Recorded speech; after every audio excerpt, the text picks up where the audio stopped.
Hi and welcome to the Birth Confidence Summit. I'm Charlotte Canny from Birth Essence, and today I welcome Kemi Johnson, who is an independent midwife and passionate speaker, and she's going to talk to us today. So welcome, Kemi. Hi, Charlotte. Yeah, so tell me a little bit about how your passion for birth started. I believe like even as young as 15 you started interested. A long time ago. And I was 15, I'm now 53, and just woke up one morning and thought, I've got to be a midwife, and went and found out what that was. So I didn't really know what it was. And then I spoke to my dad about it. So I gave him a call and I said, Dad, I've had an idea, I want to be a midwife. And he said, no, you mean obstetrician? I said, what's that? And then he said, oh, it's a doctor that works in maternity with women giving birth. So I said, all right, I'll come back to you. And then I went and read what that was. And then I came back to him, called him again and said, no, Dad, no, I need to be a midwife. And then he said, oh, you don't need to do that. Women just walk through fields and go and squat in a corner and pop a baby out, and all of the other stuff that people say to try and minimize the gloriousness of what we do. And because I had good grades and they bothered to send me to a really good school, and he was insistent. So in the end, there was an impasse. So in the end, I went and became an accountant. So I studied the ACCA and became a financial accountant, and was working for small charities and small businesses as a freelancer in the end. But it kept coming back all the time. Oh gosh, really need to be a midwife. And I applied to King's College Hospital, and then when I got through, I thought, oh no, I can't do that. So I backpedaled again, and then my first was about to go into secondary school, and I thought I couldn't take it anymore. And so I applied and got in, and again, and then got in to St George's, and was working there as a healthcare assistant as well, and began to be around a lot of women and babies, and seeing the interplay between partners and their children, and it was just fascinating. I had to learn how to change a nappy again in my training. Put it on back to front as a bag of nerves, sweaty. But I also, I remember almost collapsing into a cesarean section wound. The first cesarean section that I saw in my training, almost collapsed into it. So got shouted at, told to leave the theatre, get that woman out of theatre. But so it was a funny start, but it is a calling. And I also, as I got further into the way birth is done, I realised that my calling was really to be with women, not with machine or with notes, or it's to be with women. So the style of midwifery I was drawn to was different from the majority. I don't like running down corridors with keys and giving controlled drugs and titrating drugs and things. That's not me. I like being with women, enabling them to manifest their powerful births. And I'm also, when I say that, I mean, the with women trips off my tongue, but I'm honestly talking about pregnant people. I'm an inclusive person. You don't have to identify as a woman. Whoever's giving birth, I want to be alongside them and helping them. So, yeah. So that's what I was doing, largely. Yeah. Well, I love the inclusivity, and I love the fact that you also knew so early on, and also that you knew it was with women you wanted when you looked up the two. Yeah, I'm amazed how we sometimes know things like that when we have a strong calling. It's a strong calling. Yeah, exactly. I can't take credit for it. I was backed into a corner in the end in my life where I couldn't do anything but become a midwife. I can't say I bravely soldiered into the calling. No, I ran a lot. Yeah. That's an interesting experience. Maybe that helps you sometimes to inform when you see women are scared or they back off from things, because you did that, but then you didn't. Yeah, so well, exactly. I mean, gosh, you're right. It's my humanity that I think helps me to be a really good midwife. But I backpedaled from. Well, that was the biggest backpedaling I did. But even when I was having my own children, I minimised myself, made myself small. Oh, I won't bother to ask any questions. I don't want to be any bother. And then by doing that, I ended up having a birth that was no good for me or my son. So, that's when I really began to learn that you can't just blindly trust Yeah. everyone. You can't hand over your responsibility to a clinician just because they've got a badge and a few letters. You have to prepare better than that. So that's then what moved me out of the birth room into my obsession of teaching and sharing and facilitating and speaking. Wonderful. So I think it's really common for women to minimize their needs, like you said that happened to you with was it your first child when you didn't ask questions? And not a single one. no, and then that's a very common story, isn't it, what happened to you? That Yes. I agreed to an induction that was unnecessary, that cascaded into surgery that hurt me and my son, and he's spent the most of his life repairing his health.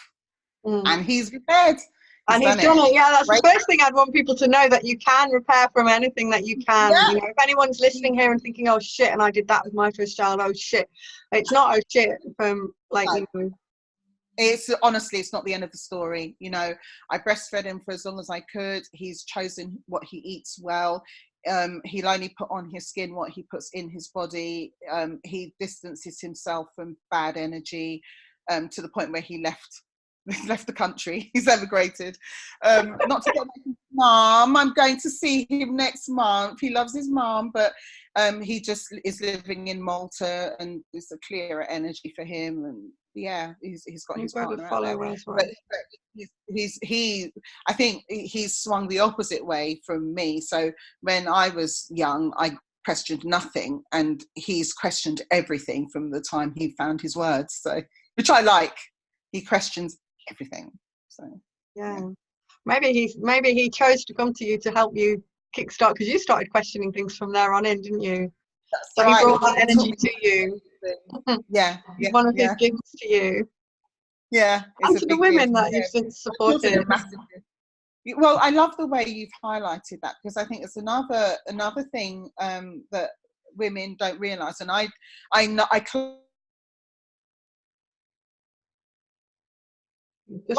my first child inside me started talking to me. So it sounds weird, but he would offer up his thoughts and feelings about what I was eating, where I was going, who I was talking to. You know, and I didn't recognise it. It was until after he was born I thought, yeah, this strident child with a strong opinion was what was inside of me, guiding certain decisions I was making. Ultimately, I didn't listen to him when it came to the induction, because I couldn't hear anything. All I heard was fear and, you know, and at the same time, a bit of excitement. It's kind of adrenaline. So I couldn't hear him. It drowned his voice out. But yeah, I know that we are taught by our children, and I just feel really lucky. It's really valuable to hear that, because I know that it's quite common now for people to say, talk to your baby. And I think some people think it's like you're just talking to nothing, or they're talking, but actually you can actually really have a real conversation. Those feelings, the impressions, the intuition, it's real. It's as real as the science. It's real. And so many people, you know, they may have a certain idea about their birth at first, and then the more pregnant they become, the more that their children are talking, the more they diverge from their original plans. And so, you know, I mean, there's this resurgence in home birth at the moment, and I feel certain it's because the education and the information that's being spread now is buying parents enough space to really consider whether actually, do I need to leave my home to have my child, or am I okay here? Because there's definitely more and more people than I've ever known looking for support for home births. That's wonderful to hear that. Yeah. I wasn't aware, but it seems kind of crazy for an ordinary biological function like birth, and it wasn't that long ago, it was mostly in the home, and yet it seems like a new concept, and it's really a new concept. Yeah, I know. We're going back to basics, as we are with food. You know, we're realizing now that, you know, chemicals and force ripening and things like that are not the best. Well, you're not going to get the energy of the food, so it's not going to do what it needs to do in your body. But, you know, equally with birth, you know, I think people are now realizing that less is more. We're not supposed to be, you know, heaping the word risk on a woman who's carrying out a function that has been carried out for millennia. We're not supposed to keep intimating to her that she's dangerous, or that somehow she's in a dangerous situation and we've got to rescue the baby from her body, and the sooner the better. And how about we all do it on the same day? Now, how about we all do it on 40 weeks and 0 days? How about, it's so far away from what this biological function is, that I'm almost at the point of giving up talking to clinicians and academics about birth. I'm almost at that point where, okay, you're not listening. You're in a totally different paradigm. Meanwhile, families are having unnecessary harm. I'd just rather talk to families. That's where I'm at the moment. My mood might change, but I'm just hearing so much harm being done to these poor unsuspecting parents, who end up on a conveyor belt, and then they're discouraged from getting off of it because of fear. Mm-hmm. And the conveyor belt takes them to wounds that they needn't have had, and their children being in NICU, which they needn't have gone to, and having antibiotics that they needn't have had, and an operation that they needn't have had. It's an utter cascade. And before, healthcare professionals, we at least used to pretend that when we were making a recommendation, it was best for parent and baby. But we can't even pretend that now. The evidence is not supporting. Yeah, the evidence supports the opposite. Membrane sweeps and all of this. It's it needs to stop. And my colleagues are not listening, so may as well talk to the parents. Well, if the women are listening and they start demanding better and believing that they matter, and they have a voice and speaking up in that way, then maybe that's the place that you can make the most difference right now, and it'll come around. That's how I feel my voice should be heard. Because if I'm in other arenas, I'm just a bunch of eye rolls and sighs. It's just, I'm not articulate. I don't know, you're doing well today. I am very articulate on this, the physiological birth. But also people think that I'm just going to sit there while a woman bleeds out and things like that. That's not what it's about either. The interventions are amazing interventions and cleverly done. They save lives, enhance lives. But we're just, It kind of infuriates me that we have to keep pointing that out. I know. It should be obvious. You're right. And I get you. No, you can say it. I get you. We have to point it out because someone somewhere will come up on this video and go, but it saves lives. And we're like, we never said it didn't. We're not saying that. No one's saying, but it also kills lives. Which it. Yeah, but no one wants to say it. But yesterday, in secret, women are sharing. Like yesterday, I read about a woman. She'd reached their cutoff for post-dates. So they encouraged her to come in for an induction. She went in for an induction. She received the oxytocin drip, synthetic oxytocin drip, but they didn't monitor her properly, and her child died. But who hears about this? Everyone says, yes, but we're saving lives. Nobody, but I'm voicing it here. A child died yesterday because of an unnecessary induction. And that's what I'm getting to hear all the time, because people know that I talk about induction a lot. So they send me their stories or they tag me into stories, and I'm just traumatized every day. Yeah, because those stories aren't heard in the same level of the stories. They don't want those stories too, because it happened in hospital. If it happened at home, we'd hear about it. Oh God, it'd be all over the Daily Fail. Yeah. I know. So what would you suggest to a woman who may be listening to this and is quite late on in pregnancy, and people are starting to get itchy feet about, the 40-week craziness, and she's facing induction because it's a challenge to resist the pressure? I said, woohoo! They said, you need to have an induction for some spurious reason. I was so excited. I was scared, but excited. And they said, oh, no, your child's going to die if you don't have this induction because of this, and this. It was blood pressure raised by 10 beats. It was ridiculous. But it was 19... When did I have my son? 1990. So I just accepted it. And then I got excited because I thought I was going to take a pill and then just someone will wave a wand over me and I'll have a baby in 20 minutes. I didn't realise the cascade because I didn't ask. But I would have hoped that if someone's recommending something to me, they'll tell me. But no. What induction actually involves. Because even if it goes well, there's an involvement of the difference in the types of contractions you might feel, the speed of which it may or may not happen, and that kind of thing. Yeah, I mean, Something you're you can get right. informed on that, even if You it's get informed, because occasionally induction works, occasionally induction's necessary, yeah. and it can be maximised and it can be brilliant. I've seen a woman who was pre-eclamptic, an induction, had an amazing birth, fast birth, the best that she could have hoped for once she was diagnosed, and her markers were quite high. But basically, trying to open the body to let a baby out at any time other than when the baby's even attempting to do it themselves by like a thinning or a facing of the cervix or the dilatation. If none of that's happening, if waters haven't broken or anything, that baby hasn't sent that signal yet. So it has an impact on the baby's health. But on top of that, a woman has to let out a little human. It's a special thing. You're going to know, you're going to have a cocktail of hormones running this thing. You don't just press a button or just, oh, let me just play with her cervix and it's going to happen. It's a dance.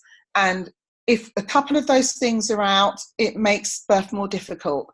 If birth is more difficult, it's not just difficult on the woman, but it's difficult on the baby. And then you've got a poorly woman and a poorly baby where there hasn't necessarily been shown that it was necessary for whatever outcome they're pursuing. So, looking at it, for instance, they might say, oh, you're old, you're 35 now. It's getting lower. Soon 30-year-olds be geriatric mums, God help me, I was 42 on my last one. Were you? Yeah. Oh, look at you. But I had an independent midwife, so I didn't have to face this kind of bullshit. Oh God, I'm one myself. They're amazing because they sit and listen, and ultimately they remember that it's the parents' responsibility and they're there to help. So they're humble, and I'll say we're humble. Just stay out of the way. Like you're getting paid to sit on your hands. You're getting paid to be confident and skilled, but stay out of the way. And it takes a real level of confidence to be able to do nothing and not interfere and not take over control. You have to be really confident to trust and allow the woman, and that is confidence, and it is trust and faith, and then that is its own cascade, if you like, in a completely different way. That is what you're doing. It's valuable. It's really valuable to have that energy in the room, alongside the skills you've got in your back pocket if anything should be needed, which it mostly isn't, because when you're allowed to go in the natural physiological way with someone who trusts you, that most of the time you don't need any help. That's right. But you've got it there needed, which gives more confidence to the woman. So that's right. And then you've got a woman going into the world, like so many women that I've looked after are becoming doulas and midwives, and so then they're adding to the pool of confidence and knowledge and skill. And we're not just people that just light a candle and hum. We stay on top of the evidence. We stay on top of our skills. We take ourselves with our own money to our own study days and learn stuff. Like, I'm just really excited about Sean Walker's and Emma Spillane's Breech Birth Network. I'm really excited. So I'm going to their updates now about skills. And actually, it's not even an update because they're bringing new information. So it's fantastic. But yeah, I mean, I'm just going all over the place just to say, let's get it back to parents. Now, I don't want parents to feel that they need to ask questions all the time. I don't want them to think that they need to be mini birth physiologists. The problem is that at the moment we've got maternity services that's risk averse and very, very driven on cost saving and making sure the resource works well and avoiding litigation and all of that. They're very busy, and I quite get that.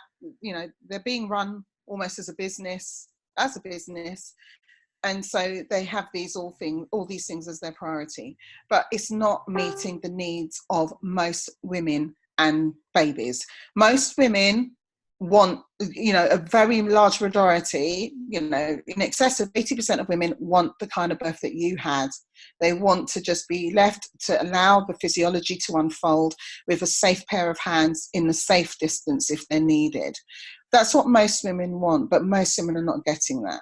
Most women are getting the interventions that they need to recover in whole or in part from. And then occasionally a woman skids through all the interventions, elated, with a healthy baby, with no knock-ons, an intact perineum, and ready to go again. Occasionally there are women like that, but that's just not the majority. To prepare. I've actually been cheekily got got a load of books here. So are you interested in me showing you my latest books that I'm looking at the moment? I can sure, if they're great books for people to read, I'll tag them on when the interview goes up. Okay. Because it's, you know, when you first come as a woman and you've not got a clue about birth, and if you're the first one in your friends and network, and even if you're not, books to read, which ones are useful, which ones are the best. I mean, there's loads. You can't read them all. Maybe you're going to choose one or two that you really like, but you still don't want to wade through 20 of them to find the best one. No, you're right. I'm a wader. I'm a wader. Yeah, because you're a birth professional, so you're going to read them all. You're going to love it. That's right, exactly. But yeah, you're right. I think the best thing I offer at the moment is information. And so I'm a KG hypnobirthing teacher, and that's what I spend most of my life doing now. So I'm either teaching parents or I'm teaching birth professionals. So why would I say that's the best? So because we've read all the books, so we're going to crunch down what is relevant, what is not. We're going to make it fun learning. But it's just with the maternity services that we have at the moment, I think parents really need to do that learning. They not, like you say, they can't wade through books, they've got jobs and maybe other children, but if they could even put themselves in a position where they can do a class, or, you know, there are classes online now. We've got an online class as well, KG Hypnobirthing have. It's really necessary, because at the moment the maternity services we have is not working on a less is more scenario. They're not working the way you received your care. You've got some home birth teams that are amazing and do work the way independents work, but then I'm hearing a lot of them saying to mums, yeah, but if your pregnancy extends beyond 41 weeks and 6 days, we can't help you. So I really feel now more than ever that parents need to be educated. They need to put themselves in a position where they can do some kind of childbirth education and engage with it and engage with the practice and deal with their fears and be relaxed and choose wisely where they're giving birth and who with. And then we'll hopefully find that the pendulum swings back towards healthy, normal birth again, rather than healing people and their children from, you know, medical intervention that may not have been necessary. I think most of it isn't necessary when there's been trauma. Particularly the trauma is not necessary even when the medical intervention is.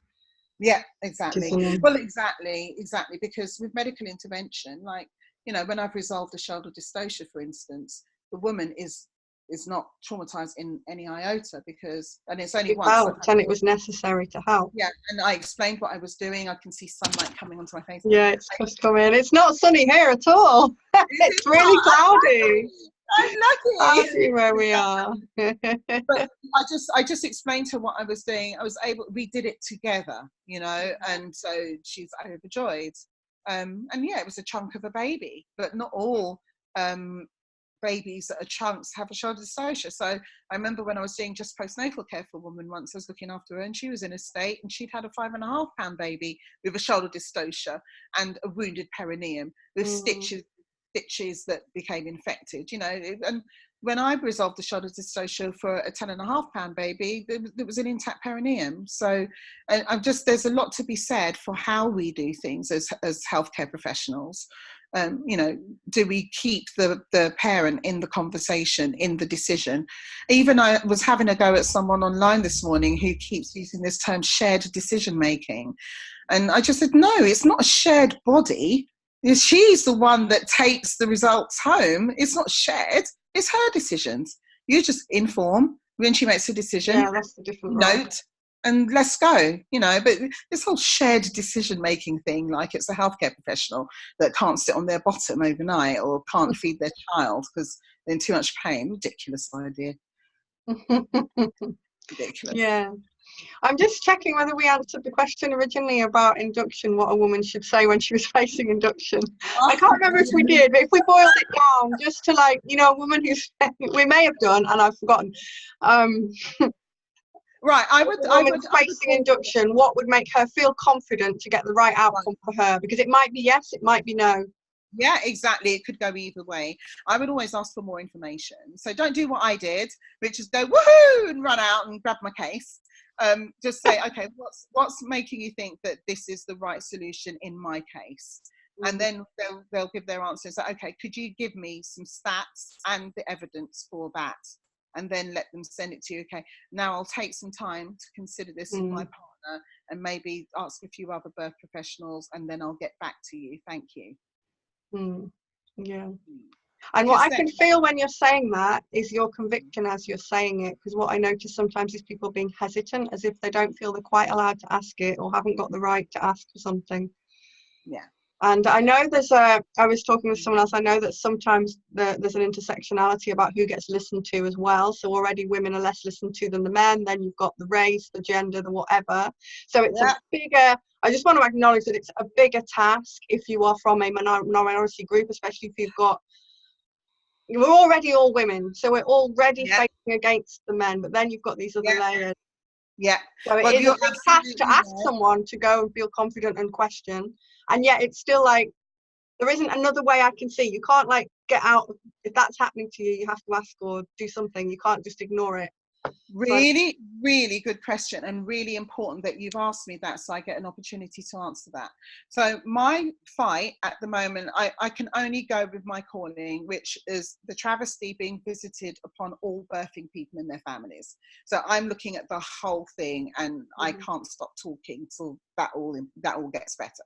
However, absolutely right. You know, you've got some of us that have been silenced. I went to a particularly good school. I was part of a debating society. I learned to use my voice pretty early when I was in my teens, which is not what is the experience for many Black women. So they don't have that start. Some of us find our voice anyway, but then you're right. You know, it's two strikes. You're Black and you're female, really not listening to you. Yes, you're right. The birthplace study showed that a man speaking in a birth space is listened to before a woman is, particularly the birthing woman. You know, you're just woolly haired, you know, airheaded, you know, there you are, Black woman, you're just having a baby, just shut up. I know what happens to women of colour, and it shows in the embrace figures. I totally know that. My fight is for all women because it just is. I support those that are fighting for people that are marginalised in certain ways. Like you say, the intersectionality of the whole thing, I'm manifest intersectionality, but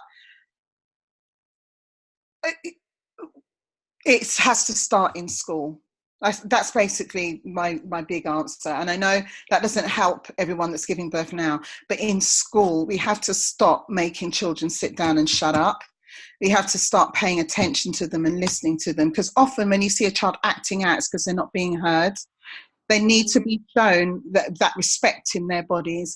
You know, when a young woman hits menarche, it shouldn't be something that's shameful. It should be something that's celebrated. And then she'll be able to come out and get more information from her peers and from the matriarchs in her lineage.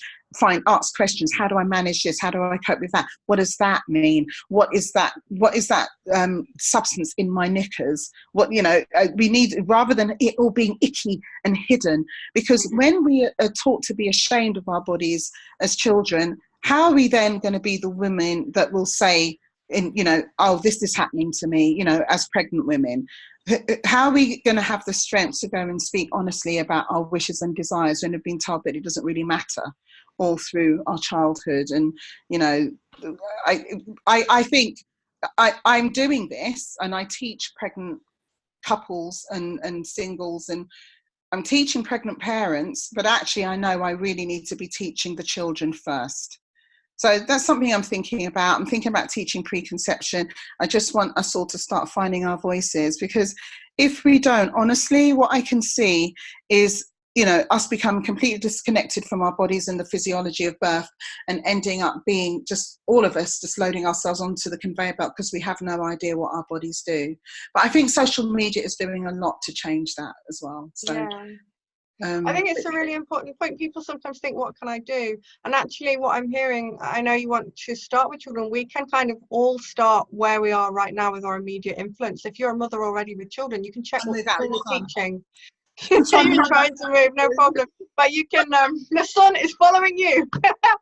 But we can start even if you have children in school already, you can start by telling your children. You can start by going in and talking to the teachers. What do they teach them about birth? What do they teach them about breastfeeding? I didn't know the milk came out of more than one hole. I didn't know that before I had milk. I know, isn't it? It's a basic thing. I didn't learn that in school. I didn't learn it. I never asked, but no one told me. I didn't go to classes. I didn't know it came out of more than one hole. It came out of more than one hole. I went, wow, that's interesting. Luckily, I was like, okay, that must be how it works. I just didn't question it, but it was like I didn't know. I really didn't know. It was a surprise. Exactly. You know, all directions. So there's, but the point being, I think there's so many. Like, you start where you are, and I think the women that are learning from you to speak up and have their voice, their children are learning that in the womb.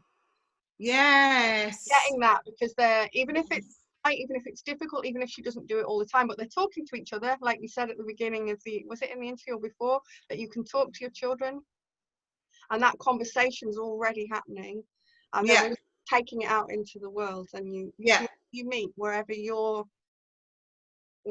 intersection, wherever you're intercommunication point, wherever you're, what's the words I'm trying to say, whoever your environment, your people, the ones that you're close to, you can influence those, you can talk to. So true, yes.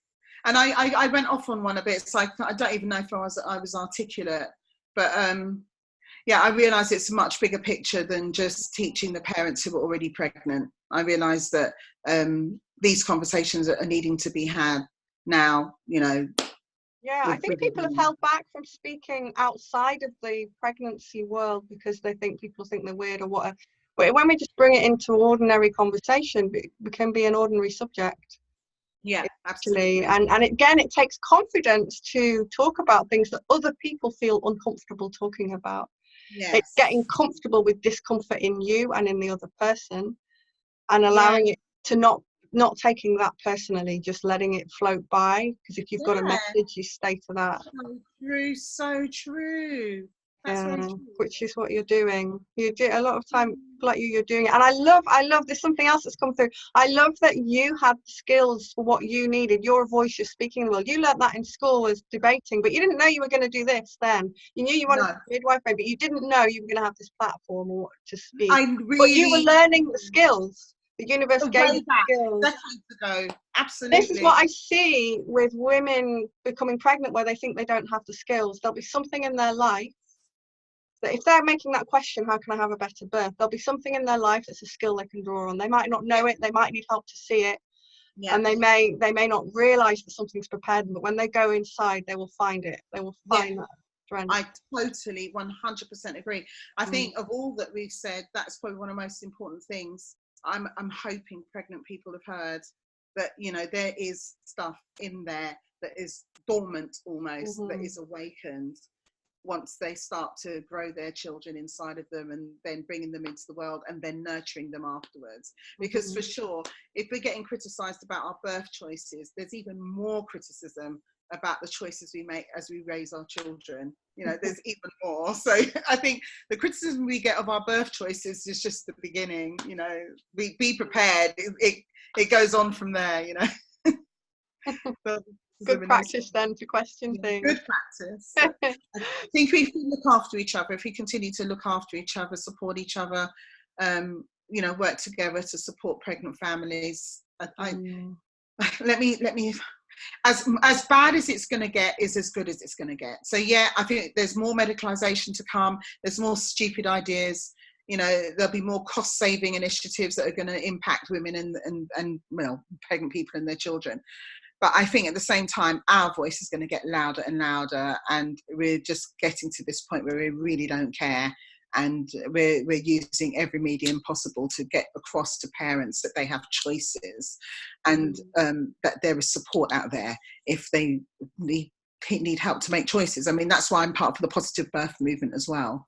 So, you know, there's 3 strands to my interaction with the birthing community, and so that is another amazing offer. Positive Birth Movement is there for free, so people can come in and sit down and weigh up choices. And we also want to celebrate all birth. It's not just physiological birth. We want to celebrate all birth, provided it's health giving and what the parents wanted, and they were prepared for it and supported in it. So So your second child, you made a lot of changes you learned a lot from the first. I did. However, I still made a silly choice of where I went to give birth. So there was a lot of fighting happening during my labour, fighting to get heard, fighting to get assisted. I wrote a birth plan that nobody read. It was, it was a vaginal birth, but it wasn't a good one. So, yeah. You learned from that, I guess, to support what you're supporting women. You know what they're going through. Yeah, and I you know do. how to support them now. I think, well, we discussed that earlier. I accept that my journey has helped make me the person I am today. I think it's really useful to underline, though, because so many people, when I help them to clear birth trauma, for example, every woman goes through a phase where she goes, oh, if I'd known this then, I wouldn't have had the cesarean or the trauma or whatever. They feel guilty. And then there's another journey to be had of releasing the guilt and to accept what happened, and even to find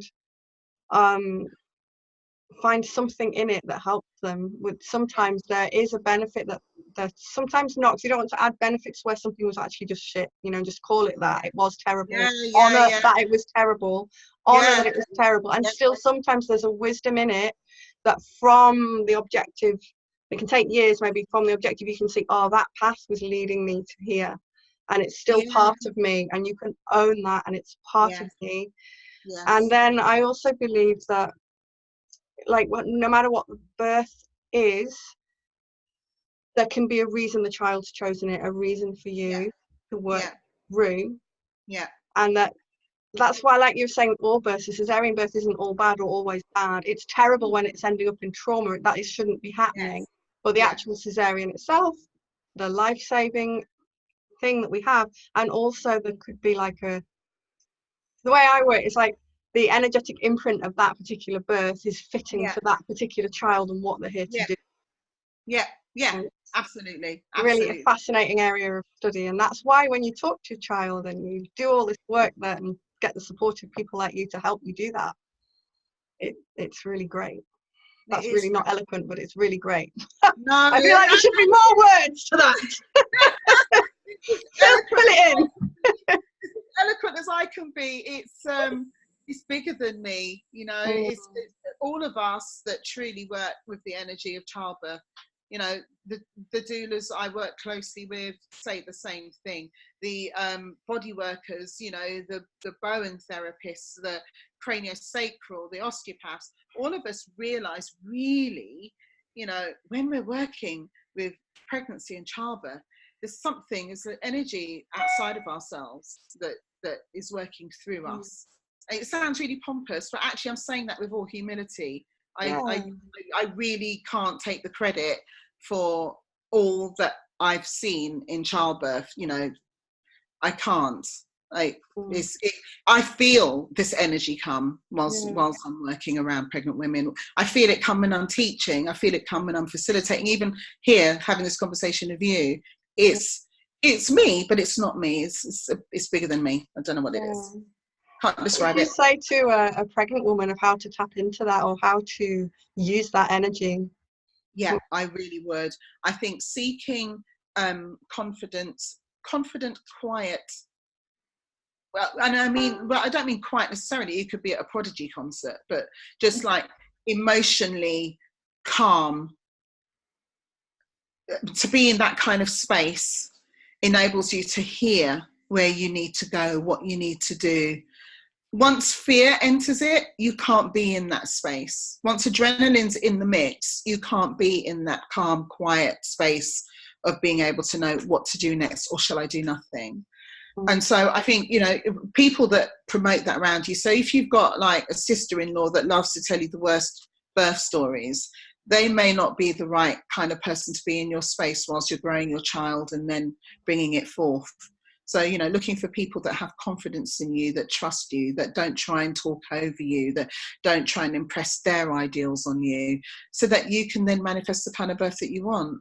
It's like, I was speaking to a mum today, and she's analysed it all, and she says, right, if my birth goes a bit wonky, I'd rather a C-section, calmly, than have an instrumental. I don't want that. I don't want to go through, the synthetic oxytocin drip and then end up with an instrumental. I'd rather just have a calm C-section. And I love when a mother can nail that down. What she actually wants is a home birth. Yeah, she wants a home water birth. But if it goes squiffy, she says, I'd rather it was handled this way than this way. It's her body. Why shouldn't she choose where she wants the wounds? She says, I'd like the wound across my abdomen, thanks, rather than have, strange things happen to my vagina. Why shouldn't she choose that? It's hers. So I got off on one again. But yeah, that's good. That's the whole point of the conversation. Calm, quiet spaces with which to make decisions that are right for you. Yeah. Yeah, and you find that the hypnobirthing is one of the ways you can help with releasing fear and finding the space to get the answers. And just taking the time, I imagine, taking the time to do it. Taking the time to actually do it. It takes time for the course. The course is a weekend. And if anyone gives you a course in one day or half a day, they're not giving you all the information. I'm being real. So you need a 12-hour course, which usually is 2 times 6 hours. But that I will say, there are also women who really don't need a hypnobirthing course. But they tend to be the women that have been raised, say, by a mother that had physiological births and had great births and imparted that, or a woman or pregnant person who's seen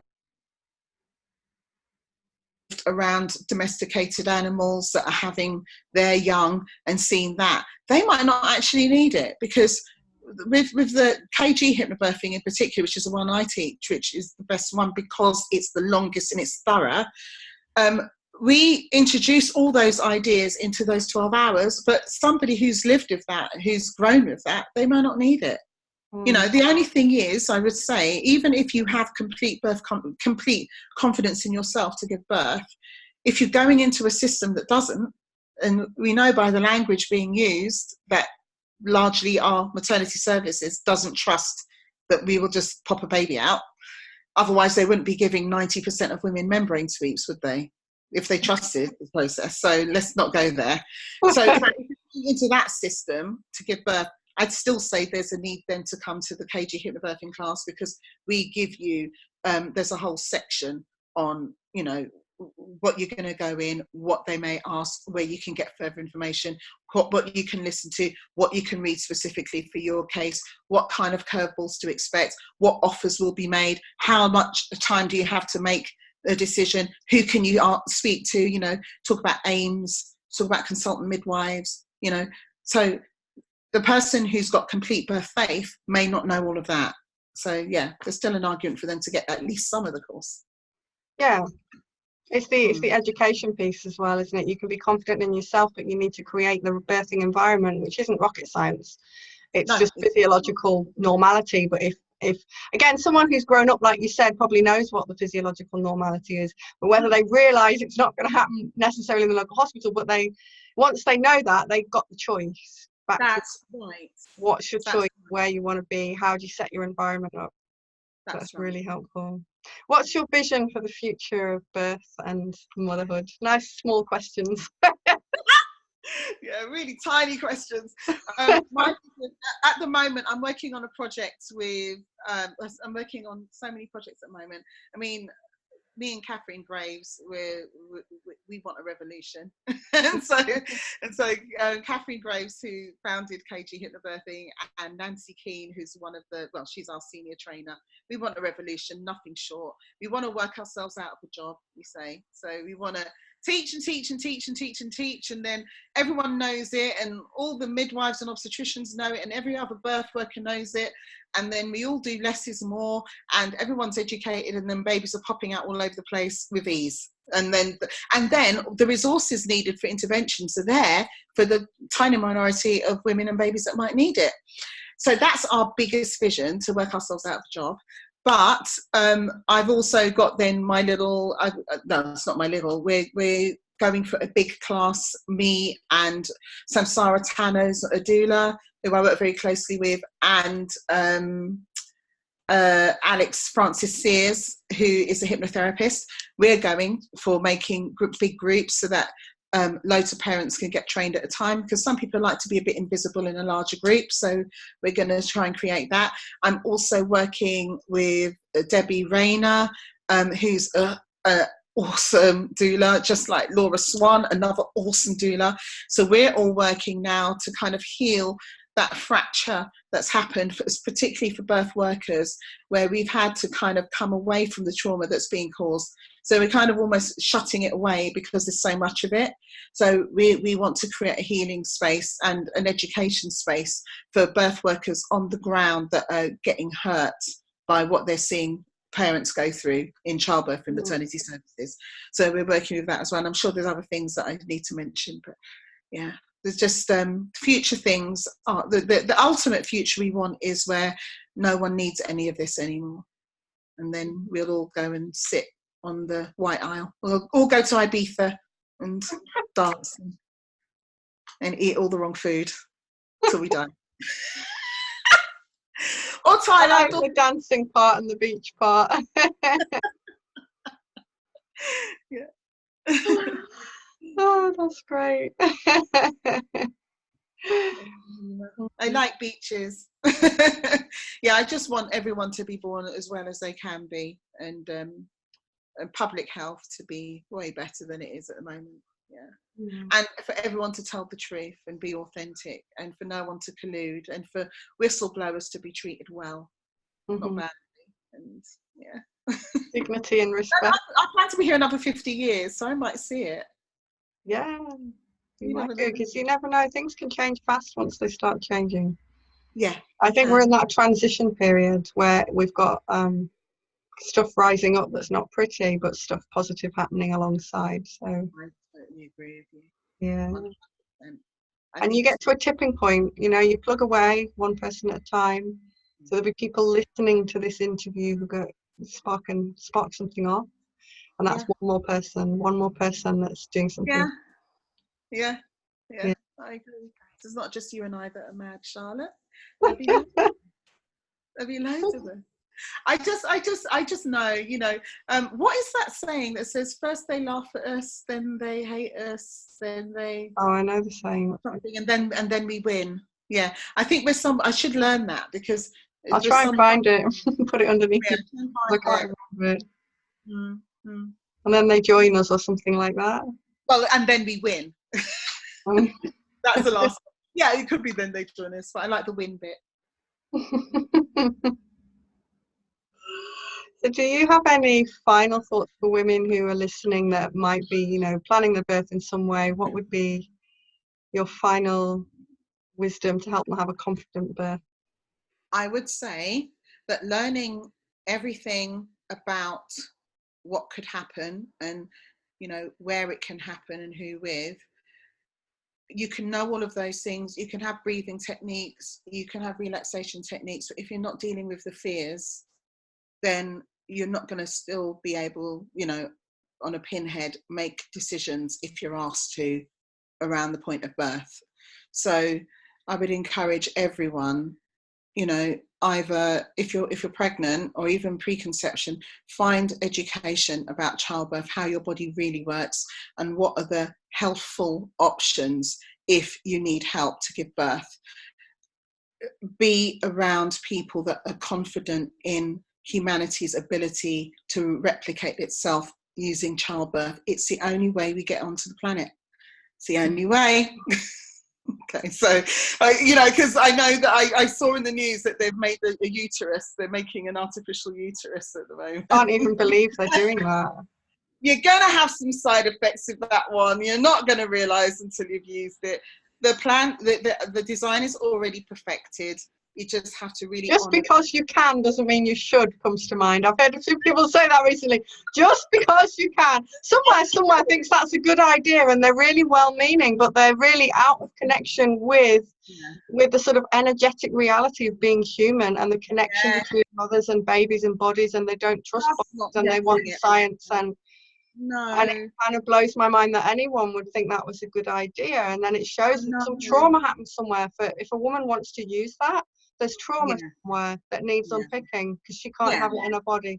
If someone thought of that as a good idea, there's trauma somewhere, there's a disconnect, there's a completely mismatch of There the is. heart and the heart, the womb, the body, the mind. It's all There is. disconnected for that to be thought of as a good idea. Like the amount of There is. money and resources to make an artificial womb compared with the 2.7 amount of money that would million. need to be spent for trauma. Yeah. Like if you could just be looking at people's trauma, supporting the breastfeeding, and then creating home-like environments, caseload midwifery, all the rest, that's a fraction of the cost. Yeah. Like there's so much more money being put in crazy stuff because it makes money than the money it would take. Things women-centered. You've hit the nail on the head. You've hit the nail on the head. And So you know, if I was outside of this world and didn't understand it, what I would do is try and understand it. But instead, we're being fought. You know, we're being dismissed, silenced. You know, the angry woman is just not being permitted. You know, you're just not attractive if you're angry. You know, we're not going to pay any attention to you. You're angry, we're going to stop listening. You know, we should be angry. It's like, you know, I created it the other day with some, you speak to someone hanging out of an upstairs window, you know, talking to you, and you can see in the other upstairs window that the house is on fire. You know, am I going to say, oh, can I just have a moment, or just one moment? Or am I going to scream, your house is on fire? You know, and I am at screaming point, but I'm managing to stay articulate and keep my sense of humor. But honestly, it's not funny that somebody is on this planet today screaming because she lost a healthy child just because she was induced. I can't rest with that. I can't rest with that. And I know she's not the only one. And I know that death happens, and I'm angry about unnecessary death. I'm quite comfy with death, just as I'm comfy with birth. But unnecessary death, I'm really upset about. So, yeah. It's a really valid point, because again, it's coming to the comfortable with uncomfortable things, and in our society, we're uncomfortable with death. But as a midwife and doula, midwife, you're working with death and birth and the edges of life. It's the fullness of life. Yeah. When we're comfortable with death and not seeing it as an end, just an end, but it's also a beginning, and it's a cycle. Yeah. Again, it goes back to cycles and life. Yeah. Then we are not scared in the same way. If you're not scared of death, you're not scared of life, therefore you're not scared of birth. And then it gets its proper place back. That's right.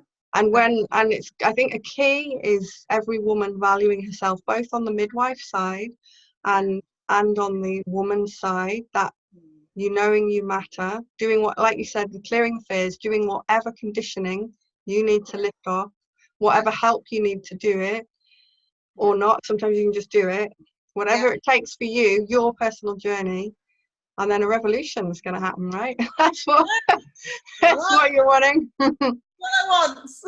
It will keep me alive just to see it. It will. It's my reason for being. It really is. And when I look at the younger generation, that I'm so lucky. I'm around them a lot, and I hear them talking, and my heart just cries to recreate a world that is safe for the young, and where they can thrive and where they can have hope.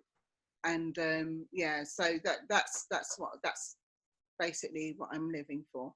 So, and it's a good reason to live. Yeah. Well, thank you so much, Kemi, for coming today and talking. It's a wonderful conversation. I think a lot of people will benefit. Oh, thank you. Thank you for the opportunity. Kind of sick of the sound of my own voice, but it's useful. It's useful, so I'll keep using it. Yeah, no, I'm glad you're using your voice. We need lots of voices. There's never, too many voices in the world. Everyone can add their voice. So thank you for what you're doing, Charlotte. You know, it's going to make a huge difference to so many families, and if it's making a difference to the families, my goodness, it's going to make a difference to those children. So please keep doing what you're doing. Okay, thank you. Thank you.